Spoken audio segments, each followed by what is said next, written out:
Chers compatriotes, bonjour.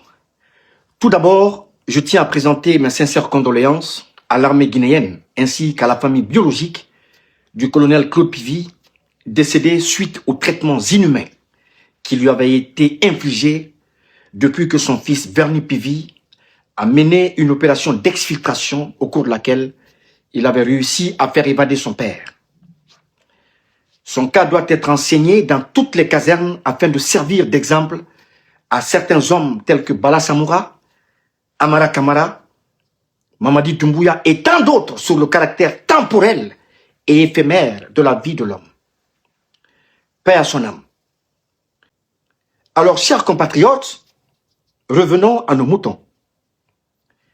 J'avais promis une série de révélations hier, mais je n'avais pas pu me libérer de certains engagements que j'avais au cours de la journée. Et le soir, j'ai vu plusieurs personnes m'identifier sur des photos de Mamadi Doumbouya, affirmant que j'aurais menti au sujet de sa maladie. Vous savez, chers compatriotes, George Orwell a dit que le langage politique est conçu pour rendre les mensonges véridiques, les meurtres respectables et donner l'apparence de la solidité à ce qui n'est que vain. Entre Mamadi Doumbouya et moi, qui a prêté serment devant le peuple de Guinée? Entre lui et moi, qui est impliqué dans l'élimination de Saliba Koulibaly et de Célestin Bilibougi? Entre lui et moi, qui a fait kidnapper Fonike, Bilo, Marwan, le docteur Nimaga, Djelima Kouyaté et fait emprisonner Aliouba à tort? Qui? Entre lui et moi, qui est en train d'acheter toute la minière avec l'argent du corvéable guinéen? Qui? Entre lui et moi, qui a enlevé les enfants de l'autre? Chers compatriotes, dites-moi, entre lui et moi, qui a brisé donc son serment pour s'accrocher à un pouvoir qu'il cherche coûte que coûte à conserver, au prix de la vie de centaines et de centaines de Guinéens? Ce n'est pas moi le menteur. Le menteur, c'est lui. Je n'ai prêté aucun serment et je n'en ai jamais brisé. Jamais. J'ai affirmé qu'il est sérieusement malade et je le maintiens. J'ai affirmé que Bala Samoura a désarmé les autres corps de l'armée. Vous n'avez qu'à aller vérifier et je le maintiens. J'ai affirmé que cette vidéo produite était une vidéo produite par l'IA et je le maintiens. Vous savez, en Soussou, on dit Chers compatriotes, en face de moi, je constate que, faute d'arguments solides, pour infirmer mes propos, tout un gouvernement se met à pied d'œuvre pour présenter un Mamadi Doumbouya soigneusement mis en scène pour l'occasion et pour les photos. Et cela suffit pour que ces raclures jubilent telles des fourmis, ignorant que la fourmilière est sur le point de s'écrouler. Du 31 décembre au 6 janvier, ils l'ont bombardé et dopé à l'amphétamine afin qu'il puisse tenir debout et répondre à nous autres qui dénonçons le bilan macabre du CNRD et exposons à l'opinion publique les faits de corruption massive et systémique de ces oligarques. C'est pathétique.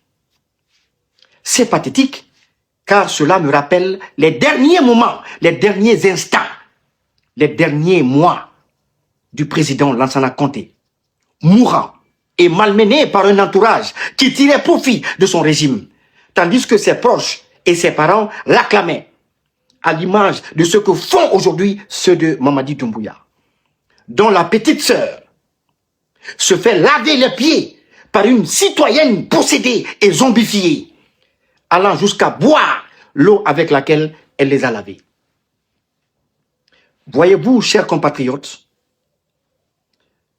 on peut avoir tout l'argent du monde et tout le pouvoir du monde.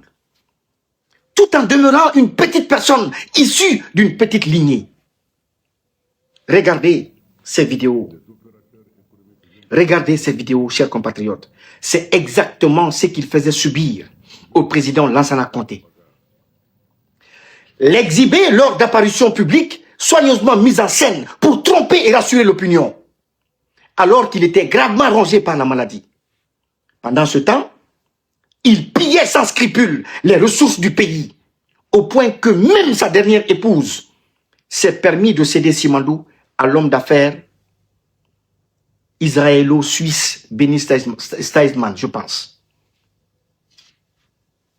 Chers compatriotes, comme je l'annonçais avant-hier, les révélations vont se poursuivre. Elles concerneront notamment Amara Kamara, Dansa Kourouma, Djiba Diakité, Pala Samoura et d'autres barons du CNRD. Mais avant ça, je voudrais m'adresser au PDG RDA, chers compatriotes. Permettez-moi de parler de cet héritage historique, aujourd'hui bradé par certains membres qui composent actuellement ce parti. Ainsi, dans ma prochaine vidéo, j'irai en profondeur dans les dossiers sensibles des barons du CNRD et de leurs proches, s'il plaît à Dieu, créateur de l'univers.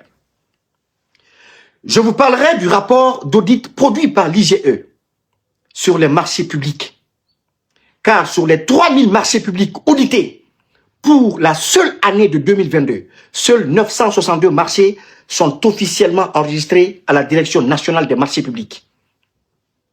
Tandis que les 2000 et quelques autres ont été attribués à des proches, copines, à des frères, à des cousins et des sœurs, à travers des sociétés écrans et des contrats gré à gré. Je reviendrai là-dessus, tout en profondeur. Chers compatriotes, le PDG RDA, à travers son président, a trahi les idéaux du président Ahmed Sékou Touré. Je ne saurais me taire face à cette blessure historique qui hante mon esprit depuis que j'ai entendu le camarade Mohamed Touré vanter les mérites de Mamadi Doumbouya, ce valet local qui maintient la Guinée dans le précaré français.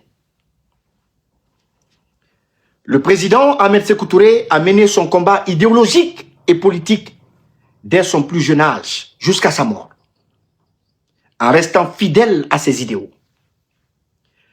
Ne parlait-il pas avec beaucoup de peine de ceux qui trahissaient leur patrie? N'avait-il pas imprimé à son peuple les valeurs d'intégrité et de dignité? La lutte contre les inégalités raciales et l'ingérence occidentale dans la politique africaine n'était-elle pas son credo? Si vous voulez suivre Mamadi Doumbouya, faites-le. Faites-le. Mais faites-le en votre nom. Pas au nom d'un parti qu'il a enfanté, au sein duquel nos pères et nos mères ont milité avec conviction et dignité. Le PDG n'est pas un héritage familial, mais un héritage idéologique qui appartient à tous les non-alignés, s'inscrivant dans la voie de la lutte pour la souveraineté véritable des peuples d'Afrique en général et de celui de la Guinée en particulier. Ceux qui pilotent sa destinée doivent éviter de s'écarter de cette ligne politique tracée par le père fondateur. Il est important de le rappeler, chers compatriotes. On ne vend pas un héritage. On l'arrose de notre résilience, de notre loyauté et de notre dignité. Ce que vous venez de faire s'appelle du syncrétisme politique. C'est du syncrétisme politique que vous venez de faire. Car Sékou Touré et Mamadi Doumbouya sont deux poumons dans deux corps différents.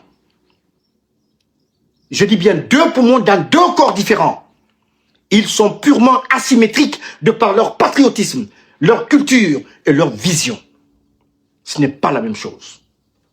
Ce n'est pas parce qu'ils ont baptisé l'aéroport du nom du président Ahmed Sékou Touré par pur populisme que son héritage doit leur être servi sur un plateau d'or.